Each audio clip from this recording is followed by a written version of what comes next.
여러분 안녕하십니까? 김항식입니다. 지난 시간에 김상용의 나무로 창을 내겠소를 전원적인 입장에서 살펴보았는데, 제가 시간이 되면 이것을 다른 각도에서 어떻게 보는가 라고 하는 것을 여러분들과 함께 다시 생각해 보기로 했는데, 오늘 해보려고 합니다. 여러분, 이 시대가 언젠가 잘 생각해 보세요. 34년에 처음 쓰여졌다고 그랬죠? 그리고 39년에 시집에 수록됐다고 했습니다. 그러면 34년, 39년 우리나라 역사로 본다면 일제 강점기죠. 그러니까 1910년부터 1945년까지 35, 6년 동안 일본 식민지 하에 있었으니까요. 그러면 이 부분을 이제 비평가들은 날카롭게 접근한 것입니다. 일제시대 때 우리는 엄청난 핍박을 받고 살았는데 이렇게 전원적이고 목가적인 작품을 줘? 그럼 후대인들이 이 작품을 보고, 야, 일제시대가 저렇게 평화로웠는데 어떻게 우리 조선민족들은 힘들다고 하지? 무엇이 진짜지?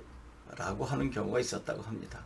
그래서 실제로 이제 어느 비평가가 김상용 시인 살아계실 때 가서 이거 이런 거 아니냐 그랬더니 김상용 시인이 너무나 재밌는 이야기를 하셨다고 합니다. 여러분, 야은길제 이야기를 아십니까? 그 야은 할 때 여러분, 이 길제라고 하는 사람은 상당히 옛날 자기 고려 왕조에 대한 망국의 한을 노래했어요. 그게 바로 500년 도읍지를 필마로 돌아드니 산천은 의거하되 인걸은 간데 없네. 어지보 태평년들이 꿈이런 거 하노라. 아, 나도 가슴이 아프다. 우리 조선 잃은 거. 그런데 왜 이렇게 전원적으로 아름다운 시를 써서 다른 사람 오해하게 만드냐라고 했더니, 그 다음에는 이제 성산문을 아느냐라고 또 했다 그럽니다. 성산문, 여러분 사륙신의 한 명이죠. 단종 보기를 꾀하다가 죽임을 당한 충신입니다. 이게 무슨 얘기인가라고 또 이제 물어봤더니, 수양산 바라보며 이제를 하나노라. 주려 죽을 찐들 채미도 하난 것가. 비록의 풋새 것이라도 누구 땅에 놨더냐라고 한 것입니다.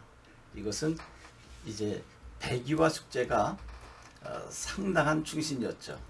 그런데 주나라 무왕이 은나라 마지막 왕 주를 칠 때 어떻게 제후국에서 왕을 칠 수 있느냐, 왕이 아무리 폭군이라 할지라도 이것은 시해다라고 하면서 나는 당신과 같은 왕을 모실 수 없다. 그래서 주나라에 있는 수양산에 들어가서 고사리 뜯어 먹다가 굶어 죽었다는 이야기입니다.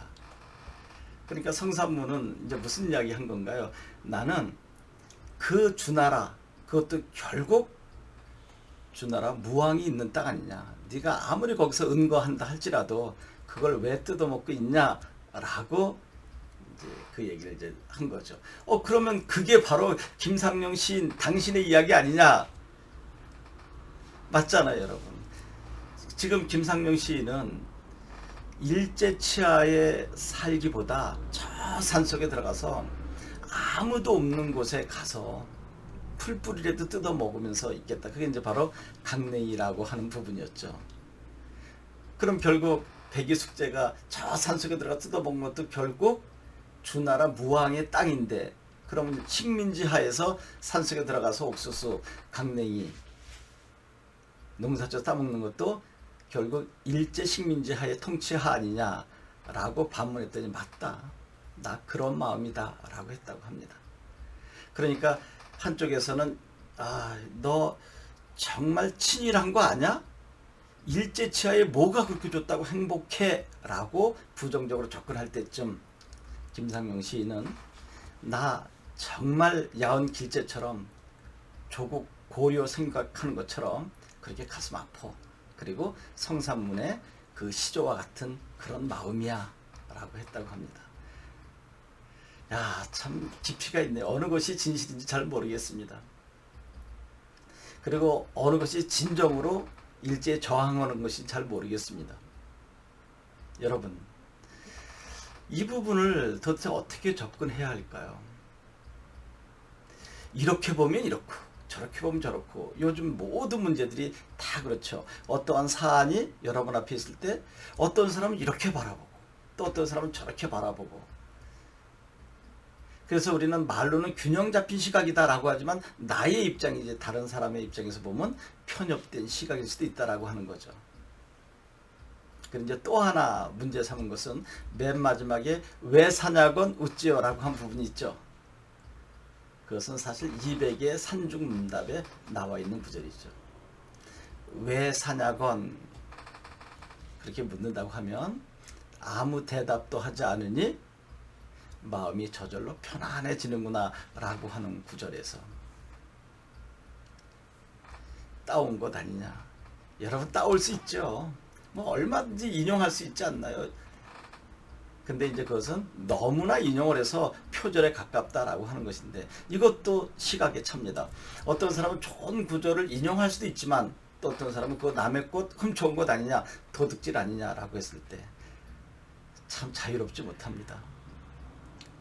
요즘 정치적인 이슈로 등장하는 많은 문제들이 있는데, 사실 저 역시도 이것저것 제 생각을 하고 싶어서 몇 번 글도 올려보고 했는데 반응은 각각 다릅니다. 그런데 그 어떠한 반응이 올지라도 존중해야지. 내 입장은 그런데 너는 왜 그렇게 생각하니? 라고 하면 이것은 제 생각에 잘못된 시각인 것 같습니다. 나는 아무리 옳다고 생각해도 상대방은 다른 관점에서 이야기할 수 있기 때문에 그렇게 생각할 수 있구나 라고 넉넉한 미소로 바라보면 행복한 사이가 되지 않을까요? 그러면 이제 다음 시간에는 좀 논리학, 철학적인 측면에서 이렇게 보면 이렇고 저렇게 보면 저렇고, 나는 분명한 사고체계를 가지고 있다라고 주장하지만 다른 사람은 이분법적 사고라고 하고, 나는 균형 잡힌 시각, 중용적 입장이라 할지라도 다른 사람은 혹시 기회주의자, 회색분자 아냐라고 매도한다면 어떻게 할 것인가에 대해서 가볍게 철학, 논리학적으로 접근해 보는 시간이 있었으면 좋겠습니다. 여러분, 고맙습니다.